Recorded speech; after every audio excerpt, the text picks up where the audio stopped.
본 방송에서 제공하는 투자 정보는 투자 판단에 대한 조언입니다. 방송에서 제공하는 주식의 가치, 가격 상승 및 하락에 대해서는 방송사에서 보장하지 않습니다. 실시간 정부 브리핑입니다. 정부가 상속세율을 낮추고 공제 한도를 대폭 상향하는 방향으로 상속세 개편을 공식 추진합니다. 여야도 연말까지 세제 개편을 놓고 치열한 협상과 공방을 벌일 것으로 전망됩니다. 다음 소식입니다. 신한투자증권이 미국 시장에서 인공지능과 빅테크 종목만 실적을 독식하는 이유에 대해 벌어들인 돈을 AI에 재투자하며 시장 지배를 공고히 하고 있기 때문이라고 진단했습니다. 빅테크들이 AI에 자금을 쏟아부으며 이익을 독점해 온기가 시장 전반으로 확산되지 못하고 있다고 분석했습니다. 세 번째 소식입니다. 공인 회계사들이 올해 하반기 국내 경기가 지난해보다 회복세를 보일 것으로 전망했습니다.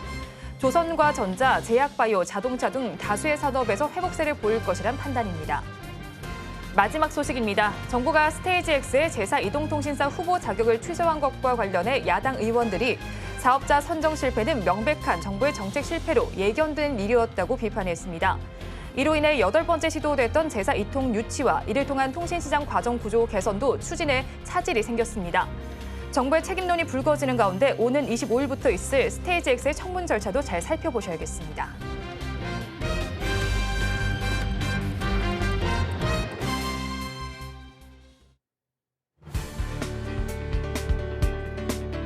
오늘장 내일장 일부 시황으로 문 열겠습니다. 간밤 미증시 3대 지수 일제히 날아오르는 모습이었습니다. 그중에서도 나스닥은 6거래일째 사상 최고치를 경신하는 기업을 토해냈고요. S&P 500은 올해 들어서 무려 30번이나 사상 최고치를 갈아치웠다라는 기업을 토해내기도 했습니다.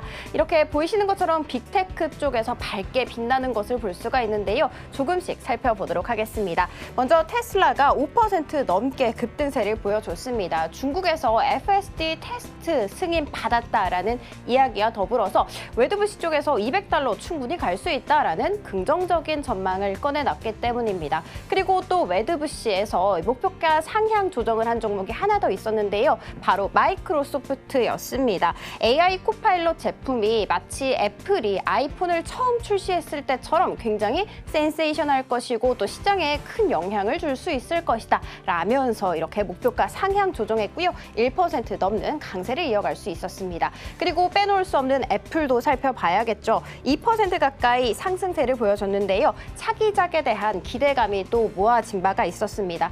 일단 배터리 성능이 크게 향상이 될 것이고 5배 줌이 탑재가 될 것인데 여기에서도 중요한 점은 LG 이노텍과 자하전자가 공급한다라는 이야기 있었고요. 이 두 종목 같은 경우에는 지금 현재 1에서 2%대 강세 보여주고 있습니다. 자, 그리고 마지막으로 이렇게 작게 틀어놨는데 여기 있습니다. 여기 마이크론인데요. 이 또 마이크론도 4% 넘는 강한 급등세를 보여줬습니다. AI PC 수요가 급증할 것이다 라면서 뱅크 오브 아메리카에서 목표가 상향 조정한 바가 있었는데 또 낸드 종목이다라는 거 체크해 드리도록 할게요. 그리고 이런 이야기도 있었습니다. 이 맥쿼리의 위즈먼이라는 전략가가 경기 침체가 와도 AI 스토리는 이제 겨우 초입 단계다. 그래서 앞으로 랠리가 계속될 수 있을 것이다 라면서요. 이렇게 나스닥과 S&P 500처럼 우리 증시도 흘러갔으면 좋겠는데 아직은 그렇지 못한 모습입니다. 우리 국내 증시 어떻게 흘러가고 있는지 살펴보도록 하겠습니다. 코스닥과 코스피 모두 빨간불 켜면서 출발을 했는데 코스닥은 이내 힘이 빠지면서 하락 전환하는 아쉬운 흐름 가져가고 있습니다. 일단 코스피부터 살펴보도록 하겠습니다. 0.7%대 강한 상승 탄력 보이면서 출발했습니다. 그리고 지금 현재도 0.6% 상승세 유지해주고 있습니다. 오늘 시가총액 상위 종목들 1위부터 8위까지 단 한 종목을 제외하고 모조리 다 빨간불을 켜내고 있는데요. 일단 반도체 투톱이 강하게 지수 상승을 견인하고 있는 데다가 어제 이어서 오늘도 기아와 현대차가 빨간불을 밝게 빛내고 있습니다. 특히 기아 같은 경우에는 삼성 바이오로직스를 제치고 시가총액 5위 자리 안착하는 기업을 토해내기도 했습니다. 자, 그렇다면 수급 상황 이어서 살펴보겠습니다. 살펴보도록 하겠습니다. 오늘 기관과 외국인이 포지션을 조금 달리하고 있습니다. 이 외국인은 최근에 5거래일 중에 4거래일 동안 순매수를 보여주고 있고요. 가장 많이 사고 있는 종목은 기아구, 3위에는 또 현대차가 올라와 있더라고요. 기관 같은 경우에는 4거래일 연속해서 매도세를 펼치고 있습니다. 자, 이어서 코스닥 흐름도 살펴보도록 하겠습니다. 0.5%대 강세 출발했는데 힘이 많이 붙이는 모습입니다. 하락 전환한 채 거래가 되고 있습니다. 오늘 하락하는 종목의 개수가 상승하는 종목보다 2배가량 많은 가운데 에코프로 그룹주가 2%대 밀려나면서 지수 하방 압력을 더해주고 있습니다. 그렇지만 강세 보이는 쪽은 바로 자율주행 관련 종목들이었는데요. 앞서 짚어드렸던 테슬라발, FSD 관련 이슈였습니다. 라이콤은 상한가 터치 후에 조금 풀린 채 거래가 되고 있고요. 라닉스는 25% 넘게 급등세를 보이기는 했지만 지금 현재는 10%대 상승세로 유지가 되고 있습니다. 자, 그러면 수급 상황 살펴보도록 하겠습니다. 기관과 외국인이 동반 매도세를 펼치고 있습니다. 외국인 같은 경우에는 3거래일 연속 매도세, 그리고 기관은 4거래일 연속 매도세다라는 거 체크해 드리면서 앞서 살펴봤던 강한 불빛 반도체 살펴보도록 하겠습니다. 오늘 강세 보였던 반도체 같은 경우에는 미증시 기술주가 강세를 보였었죠. 여기에 뿐만이 아니라 아픈 손가락이다라고 불렸던 이 낸드 쪽에서도 감산 종료 소식까지 이어졌습니다. 이 낸드 쪽 시장 점유율을 살펴봤을 때 24년 1분기에 보이시는 것처럼 삼성과 SK가 정말 압도적인 셰어를 차지하고 있구나라는 것을 알아갈 수가 있었습니다. 그리고 3위에는 보이시는 것처럼 키옥시아, 그리고 4위는 마이크론인데요. 마이크론 간밤에 52주 신고가를 경신하는 기염을 토해낸 바가 있었죠. 그리고 제가 앞서서 아픈 손가락이다라고 말씀을 드렸는데 살펴봤더니 SK하이닉스와 삼성전자를 합쳐서 작년 낸드 사업 부문 적자가 무려 20조 원에 달했다고 합니다. 그런데 이것은 국내 기업에만 한정된 것이 아닙니다. 일본의 키옥시아라는 이 그룹에서도 지난 1년 8개월 동안 계속해서 감산에 들어간 바가 있었습니다. 당연히 뭐 PC라든지 스마트폰 쪽에서 수요가 감소했기 때문입니다. 이런 상황 속에서 사실 이 키옥시아가 드디어 1년 8개월 만에 그 감산을 취소하겠다라고 밝혔고요. 사실 이 감산은 최대한 30%까지 달했다. 그리고 이제는 가동률 100% 돌아갈 것이다라는 긍정적인 이야기를 꺼내놨습니다. 그러면 어떻게 해석을 해야 될까요? 공급 과잉이 드디어 해소됐구나라는 것에서 긍정적이라고 볼 수가 있겠죠. 그러면 공급 살펴봤으니까 이제 또 가격도 살펴봐야겠죠. 종류별로 조금씩 차이는 있습니다. 그렇지만 24년 1분기에도 이렇게 큰 폭으로 가격이 올라갔는데 24년 2분기에도 가격이 올라갈 수 있을 것이다. 그리고 기업용 SSD 같은 경우에는 최대 25%까지 올라갈 수 있을 것이며, 그리고 토탈로 봤을 때 낸드 플래시 쪽에서는 13에서 18%가량 강하게 가격이 올라갈 수 있을 것이다라는 이야기 나오고 있습니다. AI 제외 범용 제품군, 그러니까 낸드와 레거시 디램 쪽은 아직은 조금 미미하긴 합니다. 그렇지만 조금 낸드 쪽에서 힘을 내준다면 개선 기대감 조금 더 모아볼 수가 있는 것이고요. 이런 개선이 되게 된다면 SK하이닉스, 삼성전자 실적도 개선이 되겠죠. 그리고 조금 더 희망 회로를 돌려본다면 나아가서 이렇게 큰 기업들이 설비 투자에 나서지 않을까라는 기대감까지 모아지고 있습니다. 그래서 반도체 종목들 강하게 빨갛게 빛나고 있는데요. 종목 흐름 살펴보도록 하겠습니다.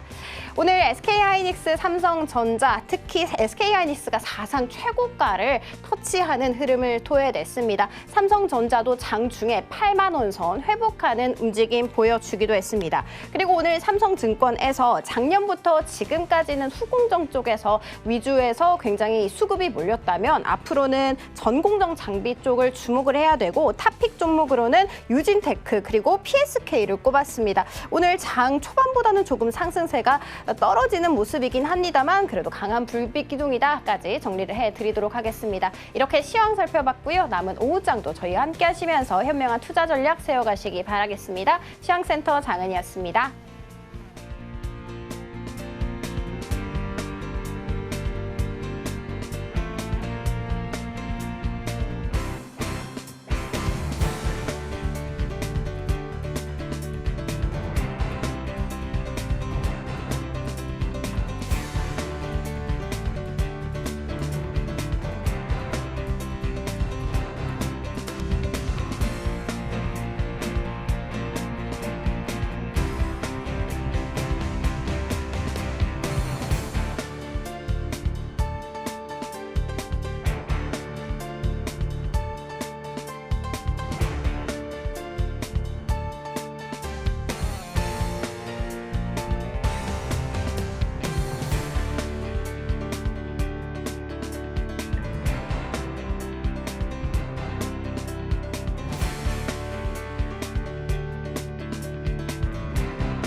시청자 여러분 안녕하세요. 오늘을 돌아보고 내일을 준비하는 오늘장 내일장 일부 진행의 백선혜입니다.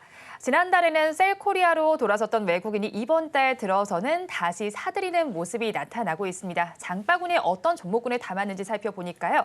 반도체주 그리고 자동차주가 있었습니다. 오늘 우리 시장에서도 잘 가는 모습 나타나고 있습니다.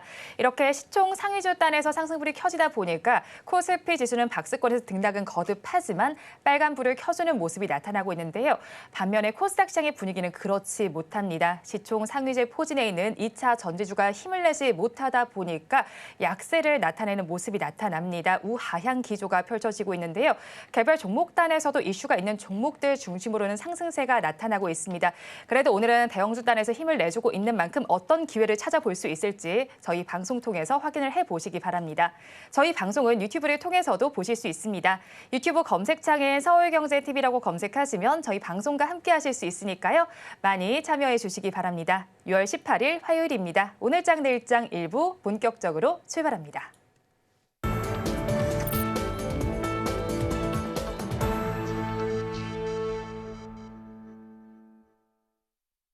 오늘도 두 분과 함께 수익이 될 만한 뉴스를 꼽아서 전해드리겠습니다. 루크투자연구소의 임순재 대표, 기업공시연구소의 변영인 대표와 함께합니다. 어서 오세요.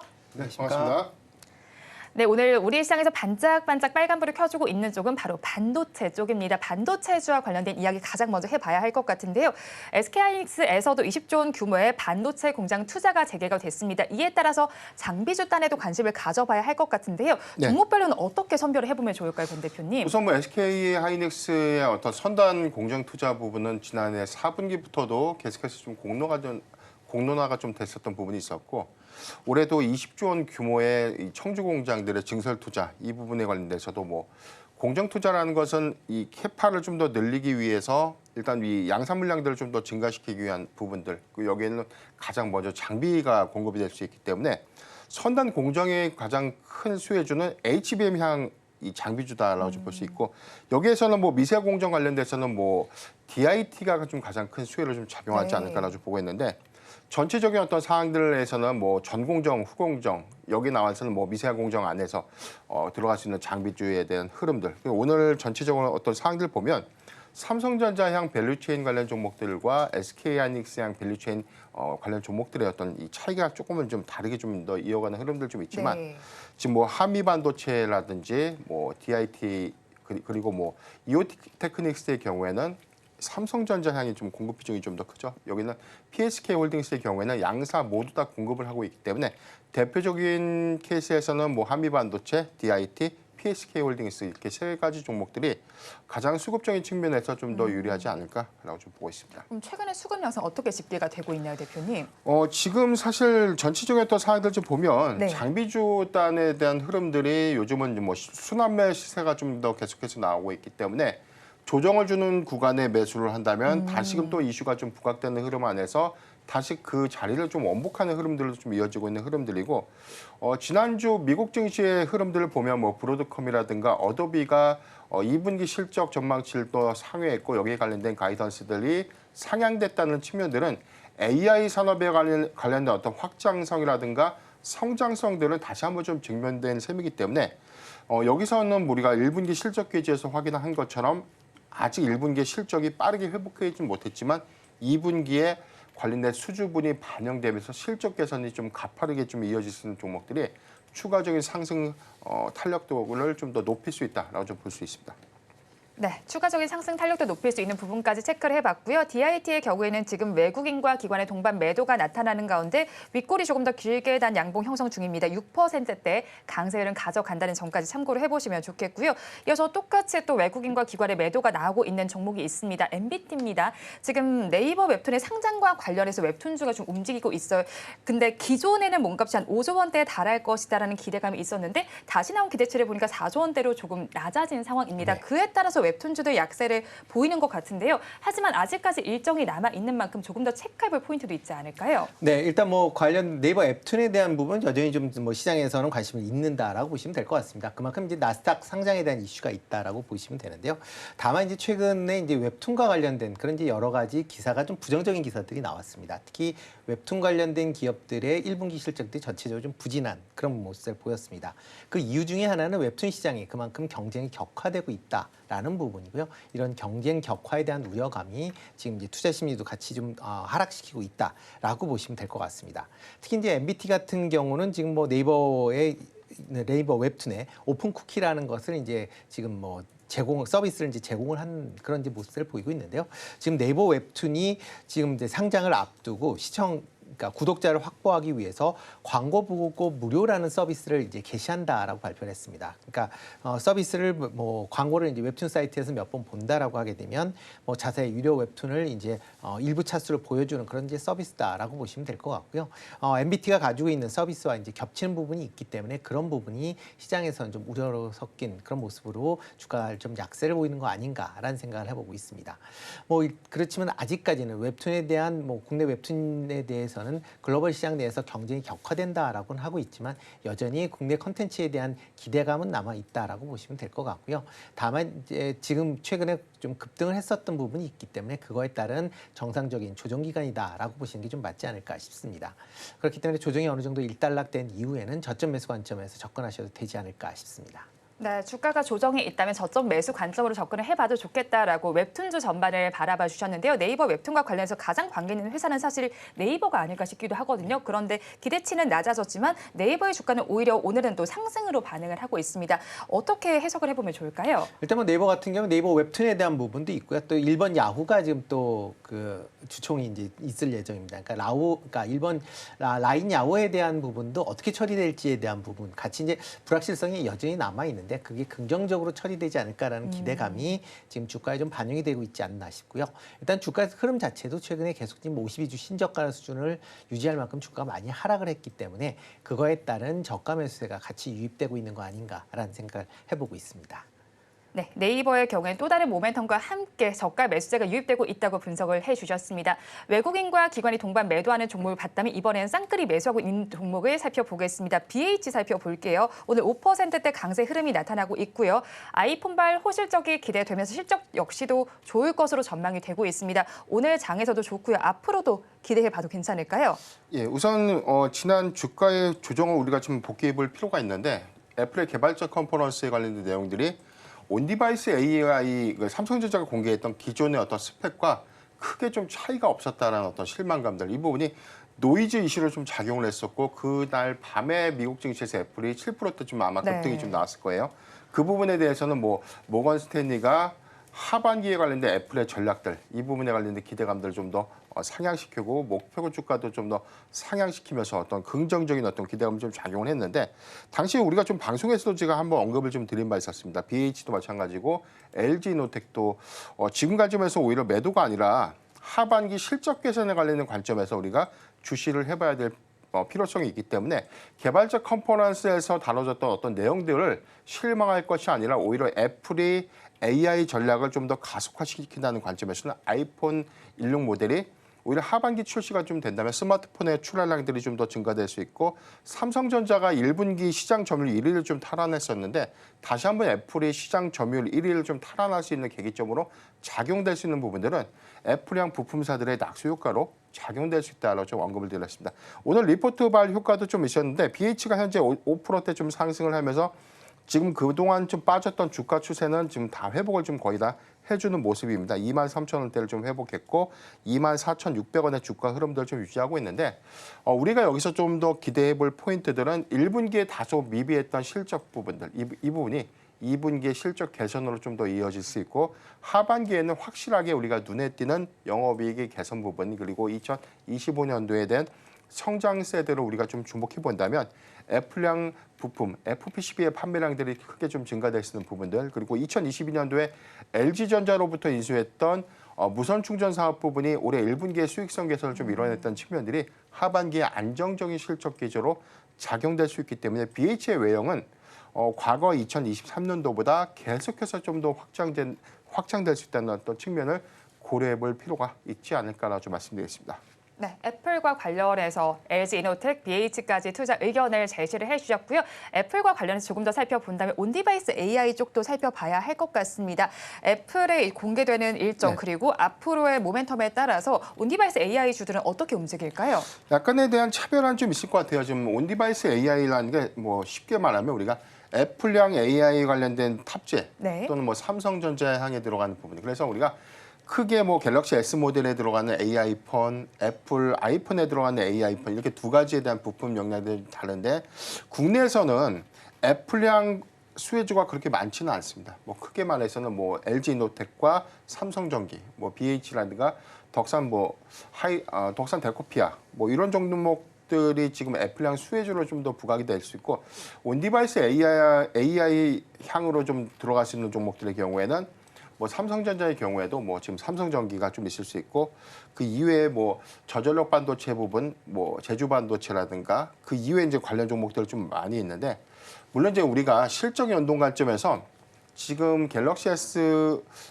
24 모델 이후에 여기서 오히려 뭐 추가적인 어떤 판매량들이 2분기 집계가 네. 아직은 되어 있지는 않지만 2분기 실적 기조에서는 그 판매량 기조는 좀 유지되지 않을까라고 보고 있기 때문에 다만 온디바이스 AI 관련 종목들이 모두 다 삼성양 부품주의 어떤 수혜를 다 받는 것은 아닙니다. 네. 이 부분에 대한 차별화는 있을 수 있기 때문에 1분기 실적 기조를 우리가 좀 확인해 봤지만 그 가장 큰 수혜는 사실상 삼성전기가 좀 더 많았다는 것이죠. 그런 측면들을 좀 더 고려해 본다면 2분기에 온디바이스 AI 테마에 있다고 해서 다 볼 것이 아니라 네. 실적에 관련된 기조가 얼마만큼 반영되는 측면들이 있을까. 그래서 지금 뭐 LG 이노텍이라든가 BH가 좀 수혜주로 좀 부각되고 있는 이유는 네.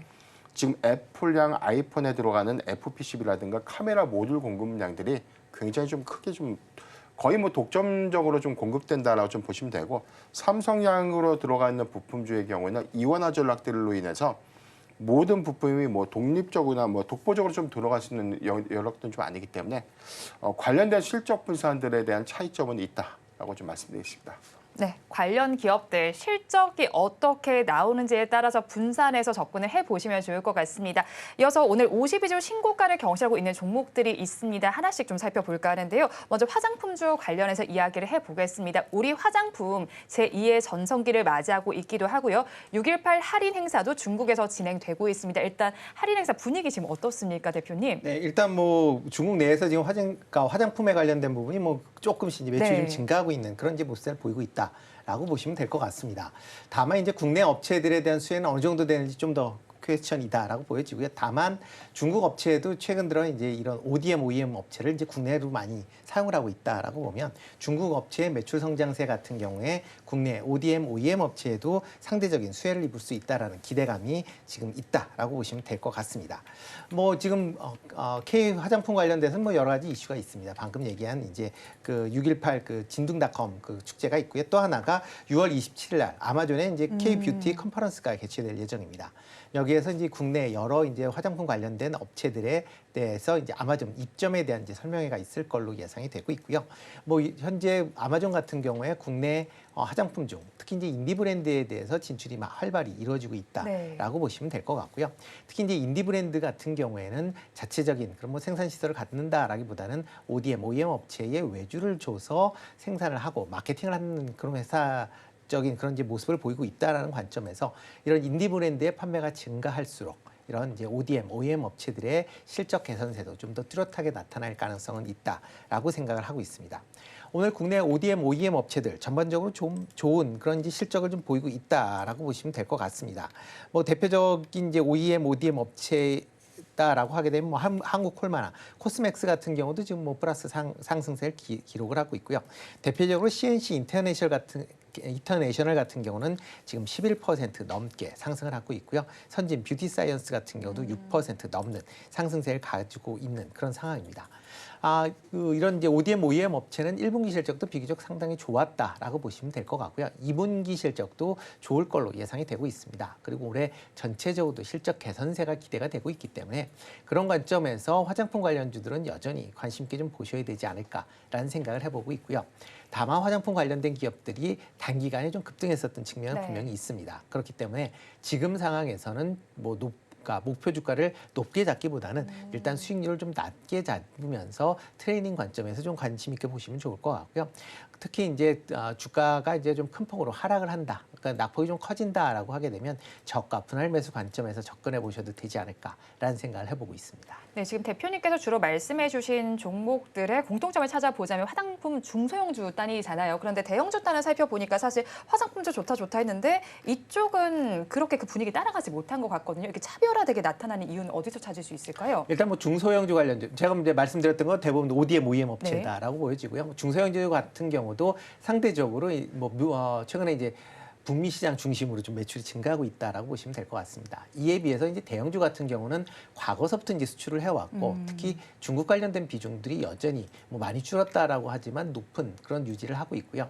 이에 비해서 북미 관련된 북미나 아니면 기타 지역의 화장품 매출의 증가 속도는 상대적으로 중국 부분을 메꾸기에는 아직 조금 부족한 측면이 있습니다. 그렇기 때문에 이런 대형 이제 화장품주 같은 경우에는 상승에 조금 제한을 볼 가능성은 좀 있다라고 보여지고요. 다만 대형 화장품 중에서도 상대적으로 이제 중국 비중이 여전히 높은 LG생활건강 같은 경우는 상대적으로 조금 주가 탄력성이 좀 낮다라고 보여지고요. 아모레퍼시픽 같은 경우에는 자회사인 코스알엑스가 이제 미국 내에서 상당한 이제 그러니까 화장품 판매가 증가세를 보이고 있기 때문에 그게 실적으로 접어들면서 아모레퍼시픽 같은 경우는 상대적으로 좀 탄력적으로 움직이는 그런 모습을 최근에 이제 보였다라고 보시면 될 것 같습니다.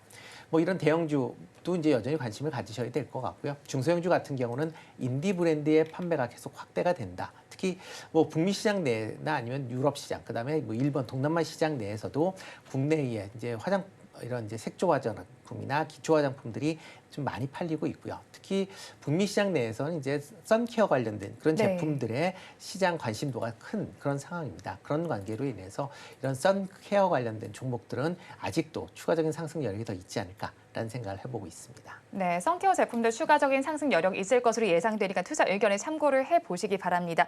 이어서 한화 시스템 이야기를 해볼게요. 지금 보니까 52주 신고가 경신의 흐름 나타나고 있고요. 유로 사토리로 개막한 가운데 우리 기업들도 참가를 했습니다. 그 중에서 한화 시스템의 상승 탄력이 굉장히 크게 나타나고 있습니다. 오늘 11%대 상승력이 나타나고 있는데 어떤 모멘텀을 조금 더 체크해 볼까요?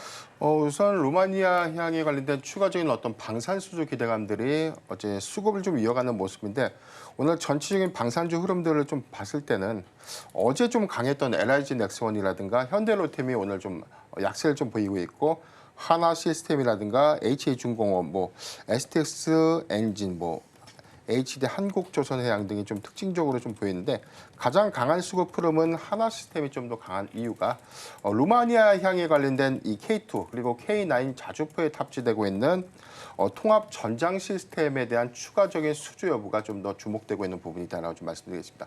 어제 LIG넥스원이 해공이라는 이 함대공 미사일에 관련된 수주 이슈가 좀 더 부각이 됐는데 함대공 미사일이 뭐냐면 배에서 쏘는 미사일이다라고 좀 보시면 돼요. 여기에 관련된 통신 시스템, 제어 시스템을 하나 시스템이 좀 독점적으로 좀 공급을 하고 있기 때문에 신궁에도 탑재되는 부분들. 그래서 LIG 넥스원이 만약에 수주 10조를 좀 따낸다. 여기에 거의 한 15% 정도는 하나 시스템으로 좀 더 이연된 매출이다라고 좀 이해를 하시면 되기 때문에 LIG 넥스원에 대한 이 지대공 미사일 또는 함대공 미사일 관련된 어떤 유도무기들이 좀 더 수출이 되면 하나 시스템이 여기에 관련된 통신 시스템이라든가 제어 시스템들을 좀 탑재하는 어떤 독립적으로 좀 더 독점적으로 좀 더 공급하는 이슈들 이 부분을 좀 주목해 볼 필요가 있고요.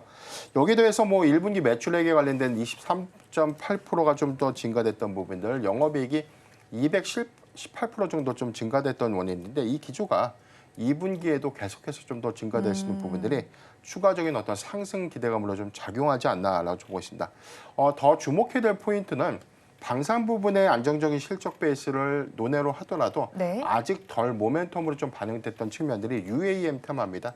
이 회사는 미국의 오버에어라는 회사와 수직 이착륙기를 현재 공동 개발하고 있는데 현재 미국 오버에어가 올해 상반기에 시제기에 관련된 부분들의 시험 운항을 좀 앞두고 있기 때문에 2026년에 상용화 관점에서는 굉장히 좀 주목된 포인트고 아직 UAM 테마가 전체적인 어떤 섹터 내에서 크게 좀 수급을 좀 반영시키지 못했던 측면들이 좀 더 부족하지만 이 관련된 어떤 섹터가 좀 더 부각되고 사업 이슈가 좀 더 부각된다면 하나 시스템의 경우에는 방산 이외에 UAM 섹터를 크게 더 주목해 볼 필요가 있다라고 좀 말씀드리겠습니다. 네, 방산과 더불어서 UAM까지도 바라봐야겠고 일단 방산 섹터 이야기 조금 더 해볼게요. 그 섹터 안에서도 사실 좀 차별화되게 움직이고 있잖아요, 대표님. 그렇다면 저희 어떤 기준을 가지고 종목 선별해보면 좋을까요? 가장 중요한 게 수주 잔고를 좀 주목해 봐야 될 것 같은데 우리가 수주 잔고가 많다고 해서 막상 실적을 봤는데 네. 이번에 실적 기대감들이 좀 기대에 못 미쳤다. 그래서 우리가 1분기 실적에 대한 어닝미스라고 보면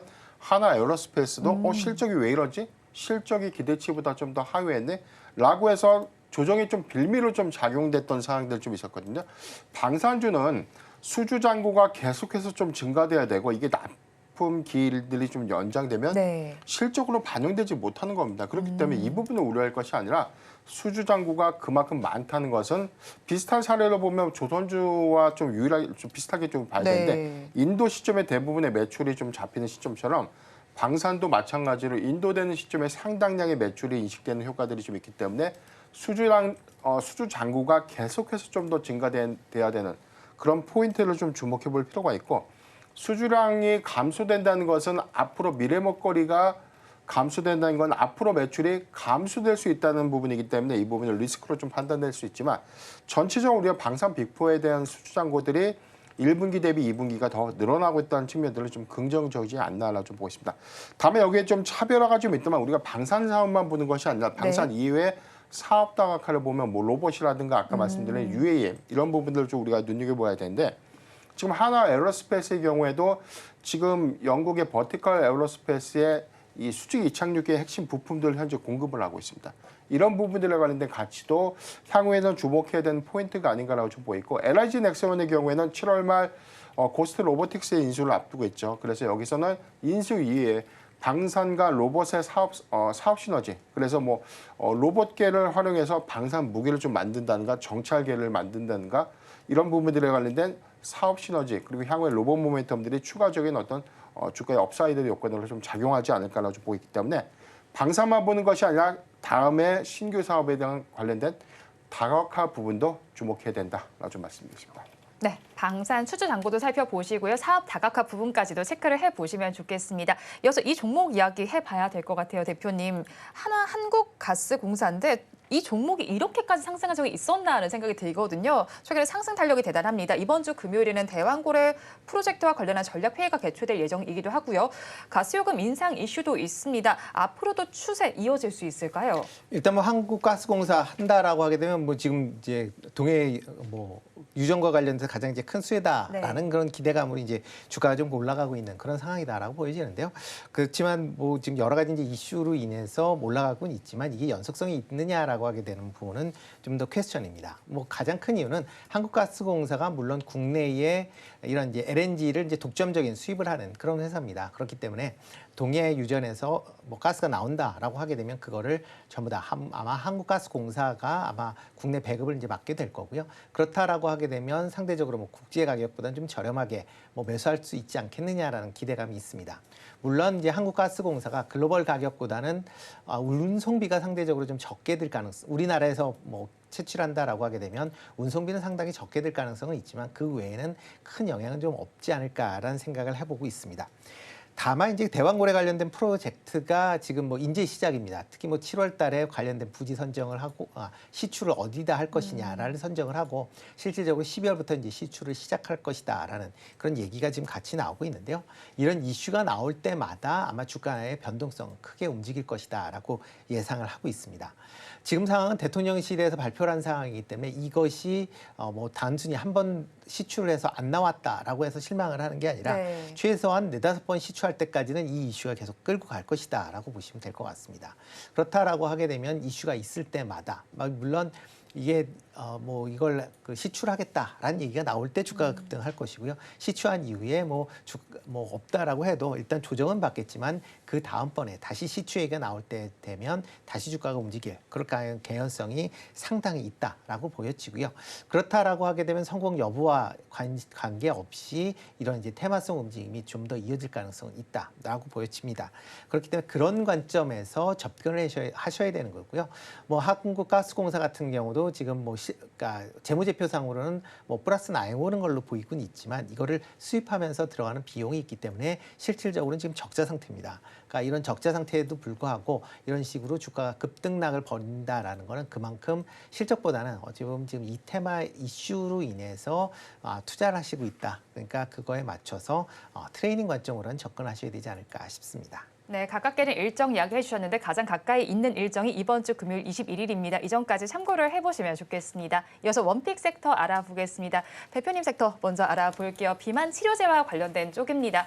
사실 비만이 우리나라의 문제만이 아니고 전 세계적인 문제이기도 하고요. 여름이 다가오니까 또 살을 빼고 싶은 욕구도 있습니다. 그래서 살펴보니까 미국 쪽에서는 이 종목들이 굉장히 잘 가고 있더라고요. 그런데 우리 시장 종목이 그대로 닮을 필요는 없지만 상대적으로 못 가기가 좀 아쉽다라는 생각이 들기도 하거든요. 최근에 주가는 어떻게 바라보셨어요? 우선 대표적인 흐름들을 보면 지난주까지만 해도 흐름이 좀 좋았고요. 단기적인 일정에서는 이번 주 21일 미국의 당뇨병 학회가 좀 예정돼 있습니다. 당뇨병 학회랑 비만 치료제와의 연관성이 없다라고 좀 보시는 분들이 많은데 당뇨병과 비만 치료제 메커니즘은 거의 유사합니다. 이게 뭐냐면 인슐린의 분비 조절을 통해서 식욕을 억제해주는 치료제가 바로 비만 치료제인데 우리가 1세대 약물이었던 삭센다가 출시됐던 계기가 이 당뇨 치료제로 좀 개발을 했는데 여기서 치료 효과보다는 이 부작용인 체중 감소 효과가 더 컸습니다. 그래서 당뇨 치료제로 개발됐던 약물들이 비만 치료제로 좀 더 여기서 좀 개발이 돼가지고 최종 승인을 이루면서 1세대 약물이 좀 탄생하게 된 거고요. 지금 시판되고 있는 2세대 약물은 이 노보노디스크의 위고비, 그다음에 뭐 일라일릴리의 마운자로가 있는데 뭐 하루에 한 번 맞았던 주사제가 일주일에 한 번 맞는 이 주사제로 좀 변환된 것이고 지금 우리가 한국형 지금 비만 치료제 개발도 일주일에 한 번 맞는 걸로 지금 현재 개발이 좀 되고 있고 여기 더 나가서 먹는 비만 치료제 또는 뭐 패치제라고 해서 붙이는 비만 치료제로 계속해서 좀 기술 고도화가 좀 이루어지고 있는데 가장 빠른 부분들은 주사제형제가 가장 먼저 좀 더 진행되고 있고 임상 3상에 가장 유력한 그런 기업들이 유한양행과 HK 이노엔이 현재 임상 3상을 좀 앞두고 있습니다. 그런데 여기서 가장 큰 시장의 화두가 요요 현상이에요. 지금 2세대 약물도 효과는 좋은데 갑자기 다시 살이 찐다는 것이죠. 그래서 이 부분에 관련된 기술을 좀 더 극복하는 부분들이 조금 더 장기적으로 이 약물 효과가 좀 더 지속될 수 있으면 좋겠다라고 해서 부각된 게 장기 지속형 약물 전달 플랫폼. 그래서 우리나라에는 두 가지 회사가 있는데 인벤티지램과 펩트론이 있습니다. 그래서 저는 오늘 펩트론을 좀 갖고 왔고요. 여기서 장기 지속형 제형제라는 것이 뭐냐면 치료 효과가 1회 주입량으로 일주일만 유지됐던 게 1개월 이상 그 약물이 좀 더 유지될 수 있도록 하는 이 전달 플랫폼이다라고 좀 이해하시면 되는데 펩트론이 좀 보유하고 있는 스마트 데포라는 이 기술, 이 부분이 이번 이 당뇨병 학회에서 이 초록이 좀 더 공개가 됐고요. 여기서 더해서 향후에 좀 글로벌 빅파마들과의 어떤 기술 이전에 관련된 성과가 가시화되지 않을까라고 좀 보고 있기 때문에 펩트론은 향후의 성과를 좀 더 주목해 볼 필요가 있지 않나라고 좀 말씀드리겠습니다. 네, 펩트론에 대해서 향후의 성과를 살펴보셔야겠는데 그렇다면 저희 가격 전략은 어떻게 잡아가는 게 좋을까요? 예, 오늘 2.7%대 좀 하락을 하고 있는데 지금 37,000원 미만에서는 좀 접근이 가능하다라고 좀 말씀드렸었는데 지금 시가 부분이죠. 37,500원 미만, 37,500원 미만으로 접근은 좀 가능하다라고 좀 말씀드리겠고요. 저는 목표가 47,000원 그리고 손절가 3만 원을 제시해 드리겠습니다. 네, 펩트론에 대한 의견까지 들어봤습니다. 이어서 대표님의 원픽 섹터도 알아보겠습니다. 반도체 쪽입니다. 오늘 반도체주들 분위기 굉장히 좋고요. 이번 달 들어서 외국인도 꽤 많이 사들인 걸로 나타났습니다. 자, 그렇다면 앞으로도 좀 기대를 해봐도 좋을 것 같은데 어떻게 바라볼까요? 네, 일단 뭐 반도체 관련된 부분은 여전히 관심 있게 좀 보셔야 되지 않을까 싶습니다. 지금 뭐 전부 다 HBM에 관련돼서만 이제 많이들 생각을 하시는데요. HBM 말고 레거시 반도체에 대한 부분도 이제 같이 좀 주목을 해보셔야 되지 않을까. 특히 여러 이제 해외 그 이제 리서치 기관 HBM에서 나오는 자료를 본다라고 하게 되면 올 말이나 내년부터는 레거시 반도체에 대한 이제 부족에 대한 얘기가 조금씩 나오고 있습니다. 그러니까 그만큼 반도체의 수요가 계속 지금 확대되고 있는 그런 상황이다라고 보시면 국내에서도 HBM 이외에도 전공정 관련된 업체들한테 관심을 가지셔야 되지 않을까 싶습니다. 그중에서 이제 KC텍 좀 관심 있게 보시면 어떨까 싶은데요. 반도체 및 디스플레이 장비에 이제 장비 및 소재를 공급하는 업체입니다. 특히 세정 관련된 분야에 좀 세정, 그다음에 연마 장비에 대해서 좀 경쟁력을 갖고 있다라고 보시면 될 것 같고요. 그중에서 이제 반도체 미세화 공정이 확대가 될수록 연마 장비인 CMP에 대한 이제 사용 횟수가 증가할 거다라는 기대감이 있습니다. 특히 이제 반도체가 미세화, 적층화될수록 이런 이제 연마 장치인 CMP가 기존의 이제 로직 반도체 같은 경우에는 20나노일 때 7번 정도 이제 사용이 됐는데요. 5나노로 이제 미세화가 된다라고 하게 되면 19번으로 사용량이 증가할 수밖에 없는 거고요.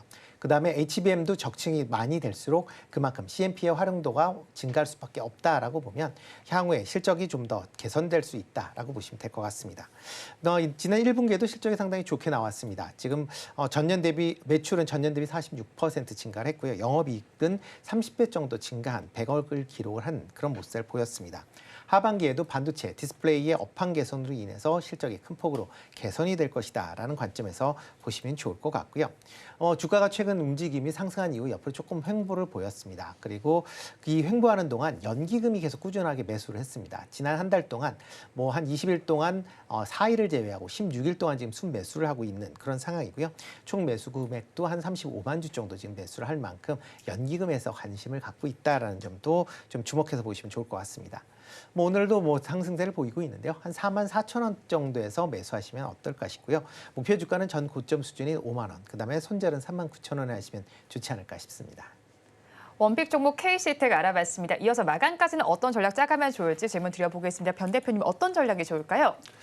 우선 지금 시장의 어떤 매크로 변수는 조금 더 완화가 되지 않았나 좀 보이기 때문에 뭐 미국의 이 연준 위원들이 최근에 어떤 매파적 기조에서 중립적인 어떤 스탠스로 좀 전환됐던 측면들을 고려해 본다면 저는 수급적인 측면에서는 우리가 이제 2분기 실적을 대비할 때다라고 좀 말씀드리겠습니다. 지금 뭐 수급 변동이 개별 장세에서 뭐 이슈가 좀 부각되는 중소형주의 어떤 수급이 좀 가장 강하게 좀 유입되는 측면들이 좀 있는데 일부 조정을 받고 있는 대형주 종목들 여기 더해서는 1분기 실적으로 우리가 증명됐던 종목들은 조정이 주는 구간을 우리가 매수의 기회로 좀 활용해 본다면 2분기 실적에 관련된 기대감들이 부각될 때 주가가 다시 한번 좀 반영될 수 있다는 측면들을 좀 고려해 보면 대형주 중심의 포트폴리오 수립 전략이 유효하지 않을까 좀 말씀드리겠습니다.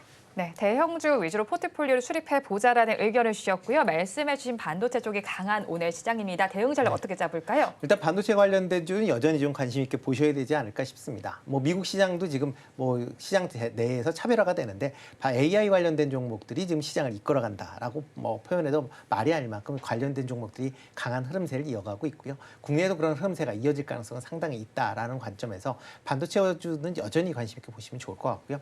또 하나가 이제 실적 개선과 관련된 부분이 이제 6월 말이면 이제 2분기가 끝나기 때문에 그런 실적 관련 개선되는 종목들에 대한 관심 사항을 지금서부터 좀 가지셔야 되지 않을까라는 생각을 해보고 있고요. 뭐 실적이 좋아진다라고 지금 예상이 되고 있는 게 대표적으로 뭐 화장품이나 그다음에 먹거리 관련된 음식료 그리고 자동차 부품 관련된 종목들이 좀 개선될 가능성이 좀 있으니까 그런 쪽으로 뭐 낙폭이 좀 커진다라고 하게 되면 저가 분할 매수 관점에서 접근하셔도 되지 않을까 싶습니다. 네, 반도체와 더불어서 실적 관련주들 주목을 해보시면 좋겠습니다. 두 분 말씀 여기까지 듣겠습니다. 지금까지 기업공시연구소의 변영인 대표, 루코투자연구소 임순재 대표와 함께했습니다. 고맙습니다.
네, 지금 현재 기관이 양시장은 물론이고 선물 시장에서도 매도세를 보이면서 지수 하방 압력을 더해주고 있습니다. 이렇게 대형주로 쏠림이 일어나게 되면서 내 잔고에 있는 계좌 그리고 또 내 잔고에 있는 종목들은 쉽상 소외받기 마련인데요. 이런 상황 속에서도 더 강하게 부각받고 있는 종목들 궁금하다 하시는 분들은 매일 아침 서울경제TV AI 세나의 포착 종목 확인하시고 현명한 투자 전략 세워가시면 좋을 것 같습니다. 자, 그러면 오늘 아침 세나가 포착한 종목들 하나씩 살펴보도록 하겠습니다.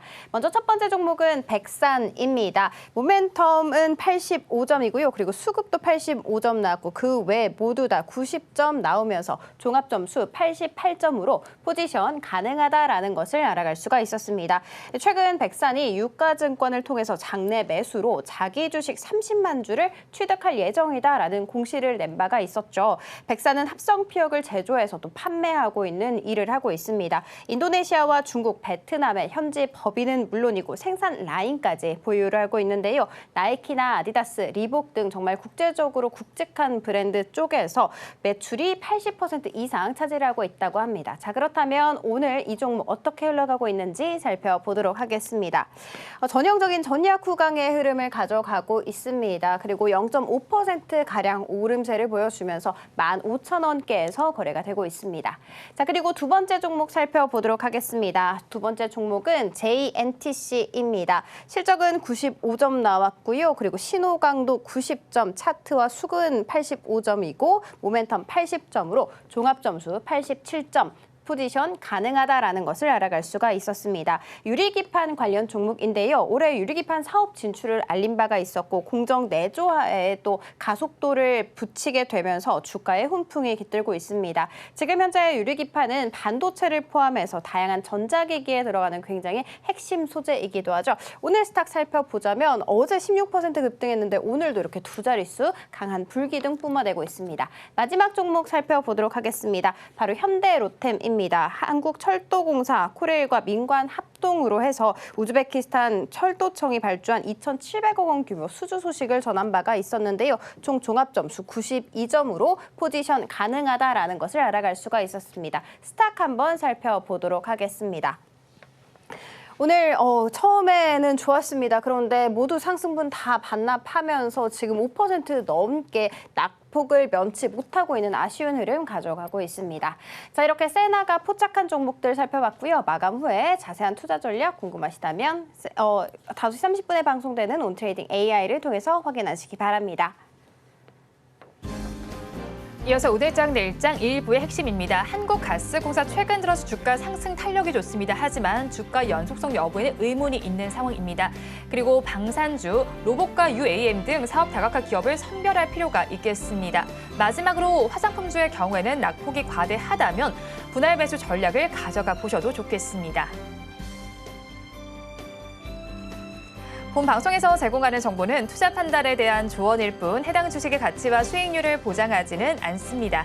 오늘장 내일장 1부에서 준비한 순서는 여기까지입니다. 저희는 잠시 후 2부로 돌아오겠습니다.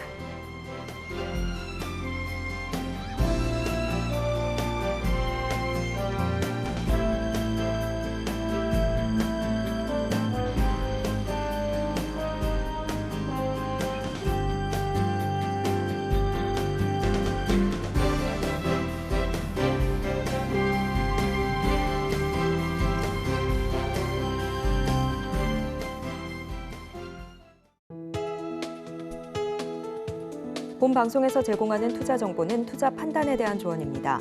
방송에서 제공하는 주식의 가치, 가격 상승 및 하락에 대해서는 방송사에서 보장하지 않습니다.